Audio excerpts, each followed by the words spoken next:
अशोक गहलोत की सरकार की गर्दन सीपी जोशी के हाथ में है। जिस दिन भी सोनिया गांधी, राहुल गांधी या खड़गे ने हिम्मत की, सीपी जोशी इन 92 एमएलए के त्यागपत्र स्वीकार कर लेगा और धड़ाम जैसी गवर्नमेंट आकर के पड़ जाएगी। अभी यहाँ के विधायक ने एक पूरा फुल पेज छपवाया, लेकिन राहुल गांधी के आंखों के ऊपर चीन का चश्मा चढ़ा हुआ है। क्या किसी एक जगह को पूरा बना करके फीता काटा है क्या कि चीन की सेना भारत के फौजियों को पीट रही है, ये लठों से उनको डंडों से पीट रही है और वो आगे होकर के भाग रहे हैं। रोम से आया हुआ परिवार हमें अपनी संस्कृति सिखाने की कोशिश करता है कि भाजपा वाले जय श्री राम बोलते हैं, आपको जय सिया राम बोलना चाहिए कि न तो राम हुआ और न राम का पुल बना कभी। अब समय आ गया है इनको उखाड़ फेंकने का कि 11 महीने बाद इलेक्शन होगा, इलेक्शन 2 महीने बाद भी हो सकता है, इलेक्शन कभी भी हो सकता है। ये मंच पर बैठे थे रिजाइन कर देना चाहिए था कि मैं रिजाइन देता हूं, पहले जांच कराओ फिर मैं मंत्रालय संभालूंगा, लेकिन नीची गर्दन करके बैठे रहे। माननीय प्रधानमंत्री नरेंद्र मोदी जी के नेतृत्व में देश जिस तरह से उन्नति की ओर अग्रसर है, आगे बढ़ रहा है, वो लोगों को हजम नहीं हो रहा है, पच नहीं हो रहा है और उनके व्यक्तित्व के कारण पूरी दुनिया में भारत का झंडा ऊंचा हुआ है, भारत की आन बान और शान बड़ी है, वो लोगों को हजम नहीं हो रही है। अभी आपने देखा कि कांग्रेस के एक नेता भारत जोड़ो यात्रा के नाम पर यात्रा कर रहे हैं। मीडिया के साथियों ने उनसे पूछा और मीडिया से बात करते उन्होंने कहा कि चीन की सेना भारत के फौजियों को पीट रही है। मैं कहता हूँ इससे बड़ी शर्म की बात क्या हो सकती है। आपने खुद वीडियो देखे हैं और उन वीडियो में हमारे वीर सैनिक, हमारी वहाँ जाट रेजिमेंट, हमारी सिख रेजिमेंट, हमारी डोगरा रेजिमेंट, क्या ये कौम पिटने वाली कौम है? ये लठों से उनको डंडों से पीट रही हैं और वो आगे होकर के भाग रहे हैं, लेकिन राहुल गांधी के आंखों के ऊपर चीन का चश्मा चढ़ा हुआ है। ये कारण है बहुत बड़ा। बंधुओं, रोम से आया हुआ परिवार हमें अपनी संस्कृति सिखाने की कोशिश करता है। अशोक गहलोत कहता है कि भाजपा वाले जय श्री राम बोलते हैं, आपको जय सिया राम बोलना चाहिए।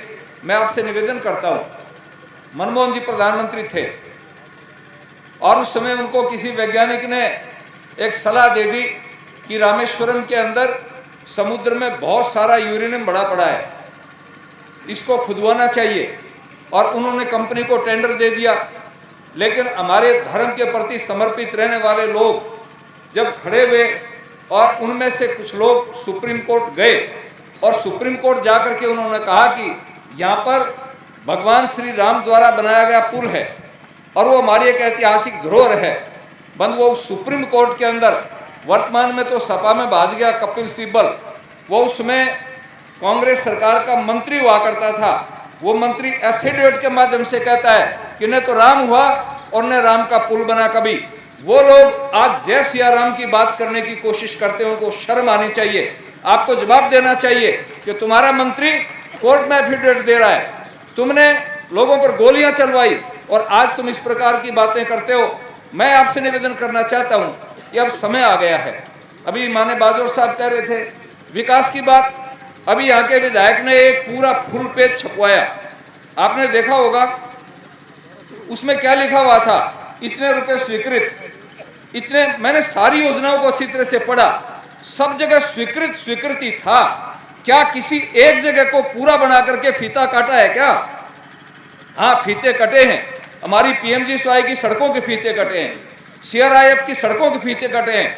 हमने पैसा दिया, अधूरे काम हमारे समय में थे, उनके फीते कटे हैं। इनके समय में पैसा देने के बाद एक भी काम पूरा किया हो, पूरी विधानसभा में घूम करके बता देना, हमने किए हैं। बहादुर साहब बड़ी उदारता से कह रहे थे 1 अरब रुपया। बंधुओं, 200 करोड़ रुपया तो केवल मेडिकल कॉलेज में लगा है, 2 अरब रुपया, 6000 करोड़ रुपया रेलवे ट्रैक के ऊपर लगा है, 3000 करोड़ का जो यूरेनियम का कारखाना है वो बजट स्वीकृत हो चुका है, 30 करोड़ रुपया सैनिक एकेडमी के स्वीकृत हुए और माननीय वसुंधरा जी 150 करोड़ रुपया यूनिवर्सिटी के लिए स्वीकृत करके चली गई थी। इन्होंने दिया क्या है? अगर मैं पूरी सूची आपको बताऊंगा तो समथिंग 20 अरब रुपया हमारे इस 8 साल के कार्यकाल में मोदी जी के नेतृत्व में हमने सीकर जिले को दिया है। मैं आपसे निवेदन करना चाहता हूं, तो आपसे निवेदन करूंगा, राजस्थान विकास के पथ पर अग्रसर था, बीमारू प्रदेश से विकसित प्रदेश में आकर के खड़ा हो गया था, लेकिन फिर ब्रेक लगा दिए, फिर रोक दिया गया है। उससे हमारी सारी योजनाओं को बाधा डाली, सारी योजनाओं को रोका इन्होंने। उसके बारे में माननीय कैलाश जी बताएंगे। इसलिए मैं आपसे निवेदन करूं, अब समय आ गया है इनको उखाड़ फेंकने का। अभी 92 विधायकों ने पिछले दिनों सीपी जोशी को रिजाइन दे दिया लिख करके। अब इस गवर्नमेंट की, अशोक गहलोत की सरकार की गर्दन सीपी जोशी के हाथ में है। जिस दिन भी सोनिया गांधी, राहुल गांधी या खड़गे ने हिम्मत की अशोक गहलोत को कहने की तू रिजाइन करके और पायलट को चार्ज दे दे, उस दिन बंधुओं सीपी जोशी इन 92 एमएलए के त्यागपत्र स्वीकार कर लेगा और धड़ाम जैसी गवर्नमेंट आकर के पड़ जाएगी। इसलिए अपने को कभी ये इंतजार नहीं करना है कि 11 महीने बाद इलेक्शन होगा। इलेक्शन 2 महीने बाद भी हो सकता है, इलेक्शन कभी भी हो सकता है। अपने को पूरी तैयारी के साथ रहना है और इन भ्रष्टाचारियों को उखाड़ करके फेंकना है।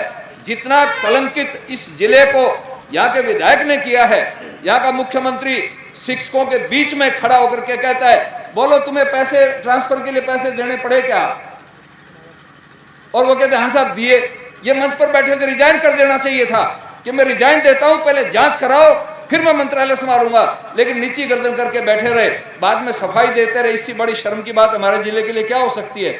इसलिए आपसे निवेदन करूंगा, 8 साल के अंदर 8.5 साल में नरेंद्र मोदी के नेतृत्व में जो हमारी गवर्नमेंट चल रही है, किसी सांसद के ऊपर 1 पैसे का आरोप नहीं, किसी मंत्री के ऊपर 1 पैसे का आरोप नहीं, पूरे देश में कहीं भ्रष्टाचार की कोई बात नहीं आई सामने। इस प्रकार की साफ सुथरी पवित्र सरकार अभी सेंटर में चल रही है, पहले हमारी स्टेट में चलती थी। मैं आपसे निवेदन करूंगा, इन भ्रष्टाचारियों को उखाड़ फेंकने की जरूरत है, यही मेरा निवेदन है। क्योंकि कैलाश जी की बात आप सुनेंगे, आप 4 घंटे से आप बैठे हैं। उन्हें आप सबका बहुत बहुत आभार व्यक्त करता हूँ। धन्यवाद। जय भारत, भारत माता की जय, भारत माता की धन्यवाद।